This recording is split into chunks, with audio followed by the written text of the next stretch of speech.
Well, thanks for joining us again this week. We talked about justice, social justice. There probably isn't a subject that is more talked about in any realm, whether in church realm, in political realms, or even in local businesses and homes. But what is it really? Today, we identified two different kinds of justice, that which comes from Pilate. It uses external force. It tries to tribalize one's God, so his mind is exactly like ours. And it coerces people into behaving in certain ways. Therefore, it reproduces other victims. It helps some victims, but it makes others. The other kind of justice comes from Jesus, which is almost exactly the opposite. It moves quietly into the city on a donkey instead of a horse. It works from within a person, not from without, and so it never creates more victims. It liberates a person to be what they were designed to be, and it allows all people to flourish at the same time without a culture of winners and losers. So what's happening a lot in businesses and in churches and schools is an attempt to get Jesus's agenda in Pilate's way. We keep using laws and systems and offices in order to coerce people to do what we think is right, what we think our God is calling for. And even when we're right, our methods are wrong, and our methods are the outcomes. They create all sorts of consequences.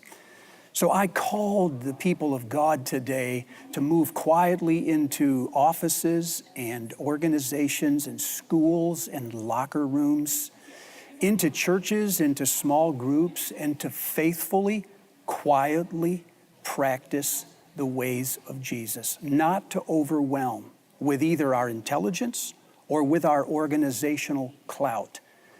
Simply to live alongside people, not over them, and to model the ways of Jesus Christ. They will come to it at their own time and in their own way. Now, there's a couple of ways that we can apply this. For those of us that are in the church in small groups, you might do a study from the Old Testament on how much God calls for justice, what he does to people and nations when they do not practice justice.